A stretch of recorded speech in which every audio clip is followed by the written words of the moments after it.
Hi my dear students, in this video I am going to teach you about the chapter push and pull. Okay dear students, this chapter belongs to physics. Okay, let us discuss about this chapter name is push and pull.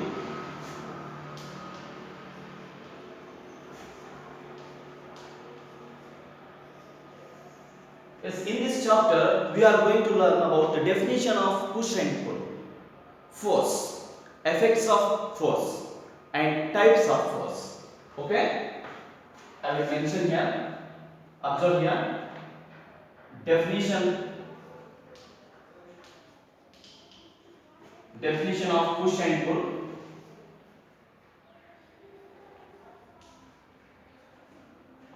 Second, force. Third, effects of force.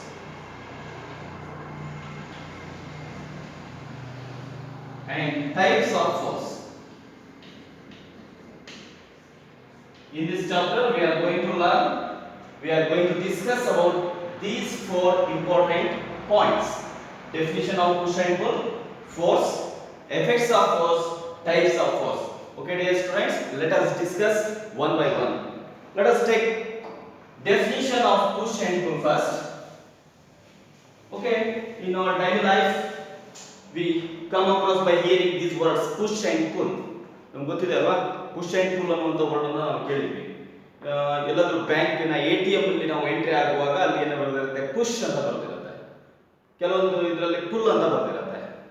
So ನಾವು ಇದನ್ನ daily life ಅಲ್ಲಿ observe ಮಾಡ್ತಾ ಇರ್ತೀವಿ. We are familiar with these two words, push and pull. ಹಾಗಿದ್ರೆ ಏನು push and pull? Push and pull ಆಗಬೇಕು ಅಂದ್ರೆ ಏನು ಬೇಕು? ಪುಷ್ ಅಂಡ್ ಪುಲ್ ಆಗಬೇಕು ಅಂದ್ರೆ ಇಟ್ ನೀಡ್ಸ್ ಫೋರ್ಸ್. ಏನ್ ಬೇಕಾಗುತ್ತೆ? ಫೋರ್ಸ್ ಬೇಕಾಗುತ್ತೆ. ನಾವು ಈಗ ಒಂದು ಡೆಸ್ಕ್ ಅನ್ನ ಮುಂದೆ ಅದನ್ನ ಮೂವ್ ಮಾಡಬೇಕು ಅಂದ್ರೆ ಏನ್ ಮಾಡ್ತೀವಿ? ಪುಲ್ ಮಾಡ್ತೀವಿ. ಪುಲ್ ಮಾಡಿದಾಗ ಅದು ಮೂವ್ ಆಗುತ್ತೆ. Pull it is nothing but form of force. ಅದೇ ರೀತಿ ನಾವು ಪುಷ್ ಮಾಡ್ತೀವಿ. ಬಾಗಲನ್ನ ಓಪನ್ ಮಾಡಬೇಕು ಅಂದ್ರೆ ನಾವು ಪುಲ್ ಮಾಡ್ತೀವಿ, ಅಥವಾ ಹಾಕಬೇಕು ಅಂದ್ರೆ ಪುಷ್ ಮಾಡ್ತೀವಿ. So it requires what? It requires force. So push and pull or force. Push and pull or force. Okay, observe here, dear students, in your textbook pictures are given. The person he is pushing the door, here pulling the door.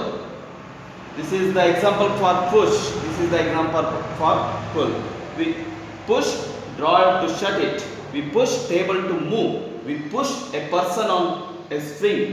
ನೋಡಿ ಏನು ಮಾಡ್ತೀವಿ, ನಾವು ಡ್ರಾಯರ್ನ ಎಳಿಬೇಕು, table ಇರುವಂಥ ಡ್ರಾಯರ್ನ ಎಳಿಬೇಕು ಅಂದರೆ pull ಮಾಡ್ತೀವಿ ಅಲ್ವಾ. It is the example for what is that? Push table to move, push a drawer to shut it. Okay, ಅದನ್ನು close ಮಾಡ್ಲಿಕ್ಕೆ ನಾವು ಅದನ್ನು ಪುಷ್ ಮಾಡ್ತೀವಿ. Push table to move, table ನಾವು ಮೂವ್ ಮಾಡಬೇಕು ಅಂದ್ರೆ ಒಂದು ಪ್ಲೇಸ್ ಇಂದ ಇನ್ನೊಂದು ಪ್ಲೇಸ್ಗೆ ಅದರ ಪೊಸಿಷನ್ ಚೇಂಜ್ ಮಾಡಬೇಕು ಅಂದ್ರೆ what we are going to do? We are going to do push the table. We push a person on swing, ಜೋಕಾಲಿ ಆಡುವಾಗ ಅವ್ರನ್ನ ಮುಂದೆ ಮೂವ್ ಆಗಬೇಕು ಅಂದ್ರೆ ನಾವೇನು ಮಾಡ್ತೀವಿ? It requires force.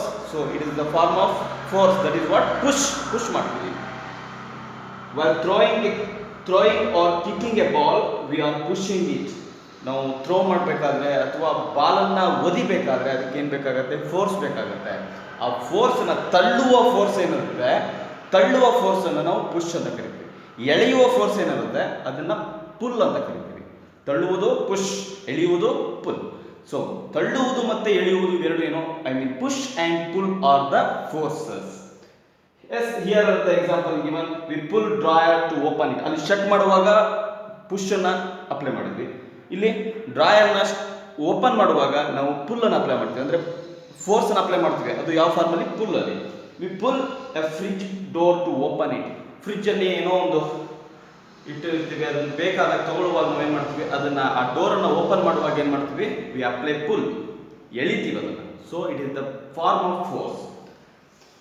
Yes dear students, here you remember both push and pull are forces. ಅವೆರಡು ಏನಂದ್ರೆ ಫೋರ್ಸ್. ಆ ಫೋರ್ಸ್ ಅಲ್ಲಿ ಎರಡು ಟೈಪ್ ನಾವು ತಗೊಳ್ತೀವಿ, ಪುಷ್ ಮತ್ತೆ ಪುಲ್ ಅಂತ ಹೇಳಿ. Okay. Next is how it act as force. Push ಮತ್ತೆ pull ಅದು ಫೋರ್ಸ್ ಆಗಿ ಹೇಗೆ ಆಕ್ಟ್ ಮಾಡುತ್ತೆ. Okay, in your textbook some of list given here you have observed here students, we apply force when we comb our hair. ನಾವು ತಲೆನ ಬಾಚುವಾಗ ಏನು ಮಾಡ್ತೀವಿ, ಕೋಮ್ ತಗೊಂಡು ಬಾಚಣಿಗೆ ತಗೊಂಡು ಅದನ್ನ ಎಳಿತೀವಲ್ವಾ, ಹೀಗೆ ಕೋಮ್ ಮಾಡ್ತೀವಿ, ಬಾಚ್ಕೊಳ್ತೀವಲ್ವಾ. ಸೊ ಅಲ್ಲಿ ಏನು ಬೇಕಾಗುತ್ತೆ, ಫೋರ್ಸ್. ಜನರಲ್ ಆಗಿ ಥಿಂಕ್ ಮಾಡಿ, ಜನರಲ್ ಆಗಿ ಥಿಂಕ್ ಮಾಡಿದಾಗ ಎಲ್ಲೆಲ್ಲಿ ಫೋರ್ಸನ್ನು ಅಪ್ಲೈ ಮಾಡ್ತೀವಿ ನಾವು. So we use force to hit the striker while playing carrom. Carrom ಮಾಡುವಾಗ ಸ್ಟ್ರೈಕರ್ ಇರುತ್ತೆ, ಸ್ಟ್ರೈಕರ್ ಇಂದ ಇನ್ನೊಂದು ಕಾಯಿನ್ ನಾವು ಹಿಟ್ ಮಾಡುವಾಗ ಏನು ಮಾಡ್ತೀವಿ, ಈ ಆಕ್ಷನ್ ಕೊಡ್ತೀವಿ. ಈ ಆಕ್ಷನ್ ಏನಿದೆ, this is what push. We use force to lift a bag or any other objects. ಯಾವುದೇ ಒಂದು ವಸ್ತುವನ್ನು ನಾವು ಎತ್ತಬೇಕು ಅಂದರೆ ಏನು ಮಾಡ್ತೀವಿ, ಅದನ್ನು ಪುಷ್ ಮಾಡ್ತೀವಿ ಅಲ್ವಾ, ಪುಷ್ ಮಾಡ್ತೀವಿ. ಅಥವಾ ದೊಡ್ಡ ಆಬ್ಜೆಕ್ಟ್ ಇರುತ್ತೆ, ಅದನ್ನು ಮೂವ್ ಮಾಡಬೇಕು ಅಂದರೆ ನಾವು ಫೋರ್ಸ್ ಹೀಗೆ ಅಪ್ಲೈ ಮಾಡ್ತೀವಿ. That is what push. So some of the examples given you read. Okay dear students, next I will move to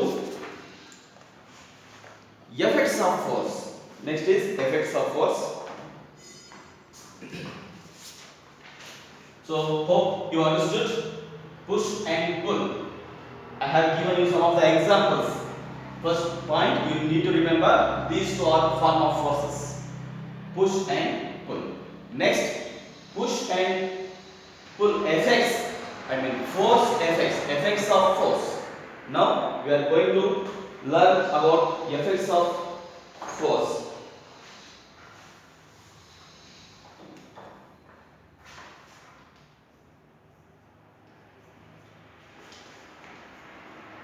So force ಇಂದ ಏನೆಲ್ಲ ಆಗುತ್ತೆ, ಏನೆಲ್ಲ ಎಫೆಕ್ಟ್ ಆಗುತ್ತೆ ಫೋರ್ಸ್ ಇಂದ ನೋಡಿ.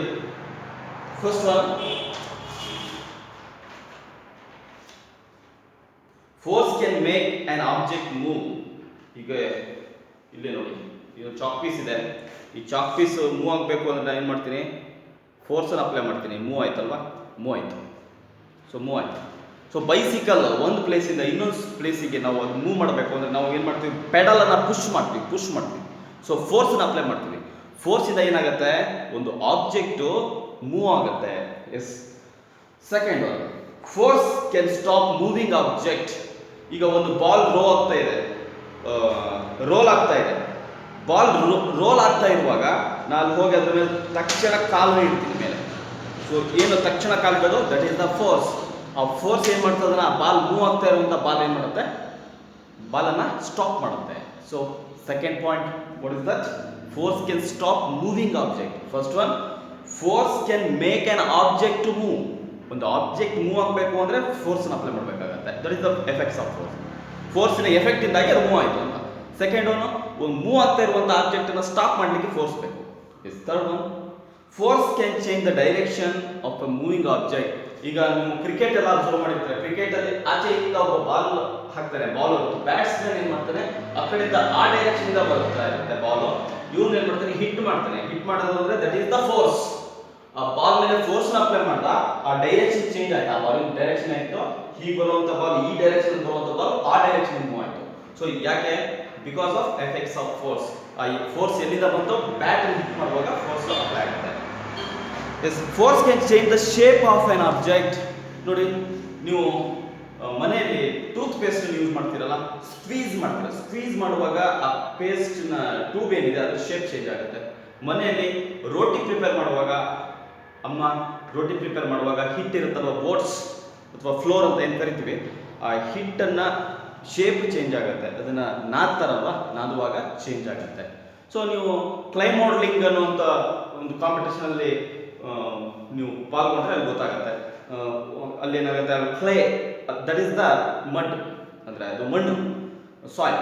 ಅದನ್ನು ನಾವೇನು ಮಾಡ್ತೀವಿ, ನೀರು ಹಾಕಿ ಅದನ್ನು ಮುದ್ದೆ ಮಾಡ್ತೀವಿ, ಮುದ್ದೆಯಿಂದ ಬೇರೆ ಬೇರೆ ಶೇಪನ್ನು ಕೊಡ್ತೀವಿ.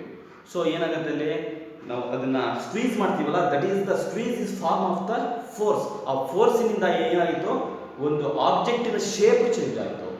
ಇನ್ನೂ ನೀವು ಜನರಲ್ ಆಗಿ ಥಿಂಕ್ ಮಾಡೋದಾದ್ರೆ, ಹೀಗೆ ರೋಡಲ್ಲಿ ಹೋಗ್ತಾ ಇರುವಾಗ ಆಕ್ಸಿಡೆಂಟ್ ಆಗುತ್ತಲ್ವ, ಆಕ್ಸಿಡೆಂಟ್ ಆಗುವಾಗ ಒಂದು ದೊಡ್ಡ ಲಾರಿ ಬಂದು ಒಂದು ಚಿಕ್ಕ ಓಮಿನಿಗೆ ಡ್ಯಾಶ್ ಹೊಡೆದ್ರೆ ಏನಾಗುತ್ತೆ, ಓಮಿನಿ ಅದರ ಶೇಪೇ ಚೇಂಜ್ ಆಗುತ್ತೆ ಅಲ್ವಾ.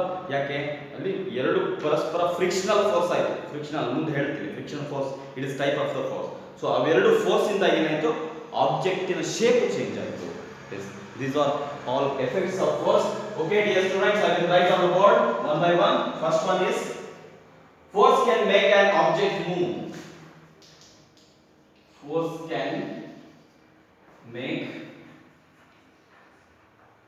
an object move. So ಹೇಳಿದ್ರಿ ಹೇಗೆ ಫೋರ್ಸ್ ಇಂದಾಗಿ ಒಂದು ಆಬ್ಜೆಕ್ಟ್ ಮೂವ್ ಆಗುತ್ತೆ ಅಂತ. ಎಸ್, ನೀವು ಸುಮ್ಮನೆ ಒಂದು ಫುಟ್ಬಾಲ್ ಅನ್ನ ತಗೊಂಡು ಕಿಕ್ ಮಾಡ್ತೀರಲ್ವಾ, kick it is the form of force. ಅದು ಪುಷ್ ಮಾಡುತ್ತೆ. ಪುಷ್ ಮಾಡೋದು ಅಂದ್ರೆ ಪುಷ್ ಇಸ್ ದ ಫೋರ್ಸ್. ಏನಾಯ್ತು, ನಿಂತಿರುವಂತ ಬಾಲ್ ಮೂವ್ ಆಯ್ತು. Second, force can stop a moving object.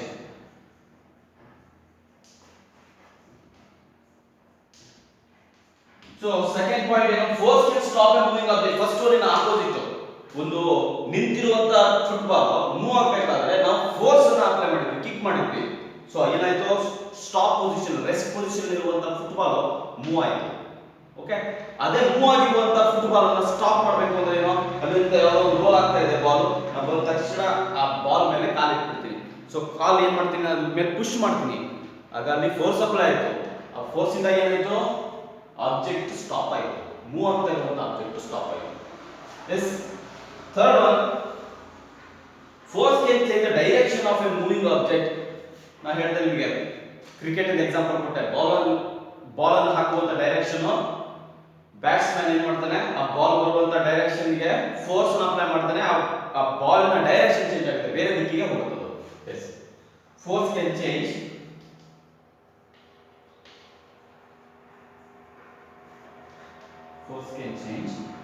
the direction of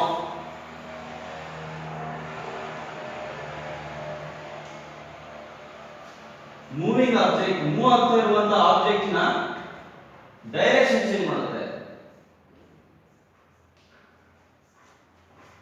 next, force can change the shape of an object. ಈಗ already oats ಇಂದ example ಕೊಟ್ಟಿದ್ದೇನೆ, ಫ್ಲೋರ್ ಇದ್ದು ಮನೆಯಲ್ಲಿ ರೊಟ್ಟಿ ಮಾಡುವಾಗ ಹಿಟ್ಟಿನ ಶೇಪ್ ಚೇಂಜ್ ಮಾಡುವಂಥದ್ದು, ಅಥವಾ ಕ್ಲೈಮಾಟಿಕ್ ಕಾಂಪಿಟೇಷನ್ ಅಲ್ಲಿ ನೀವು ಇನ್ವಾಲ್ವ್ ಆದಾಗ ಅಲ್ಲಿ ನೀವೇನ್ ಮಾಡ್ತೀರಾ, ಅಟೆಂಡ್ ಆದಾಗ ಆ ಮಣ್ಣನ್ನ ಬೇರೆ ಬೇರೆ ಶೇಪ್ ಅನ್ನ ಕೊಡ್ತೀರಾ ಅಲ್ವಾ, ಅಲ್ಲಿ ಸ್ಕ್ವೀಸ್ ಮಾಡೋದ್ರ ಮುಖಾಂತರ ಅದರ ಶೇಪ್ ಅನ್ನ ಚೇಂಜ್ ಮಾಡ್ತೀರಾ. ಅಥವಾ ಆಕ್ಸಿಡೆಂಟ್ ಆದ ಟೈಮ್ ಅಲ್ಲಿ ನೀವು ನೋಡಿದಾಗ ಡಿಸೈನ್ ಏನಿತ್ತು ಆ ಡಿಸೈನ್ ಚೇಂಜ್ ಆಗುವಂಥದ್ದು. ಅಂದ್ರೆ ಓಮಿನಿ ಕಾರ್ ಲಾರಿ ಡ್ಯಾಶ್ ಆದಾಗ ಆ ಓಮಿನಿ ಕಾರ್ ಏನಿರುತ್ತೆ ಆ ಶೇಪ್ ಚೇಂಜ್ ಆಗಿಬಿಡುತ್ತೆ because of force. Yes, last point, force can change the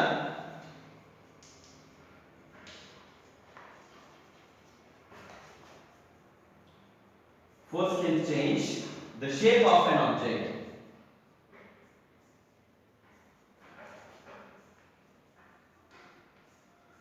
So in your textbook, dear students, examples of each given you have to read carefully. ನಾನು ಕೆಲವೊಂದಿಷ್ಟಕ್ಕೆ ಒಂದೊಂದು example ಕೊಟ್ಟಿದ್ದೀನಿ ನಿಮಗೆ effects ಅರ್ಥ ಆಗಲಿ ಅಂತ ಹೇಳಿ. ಫಾರ್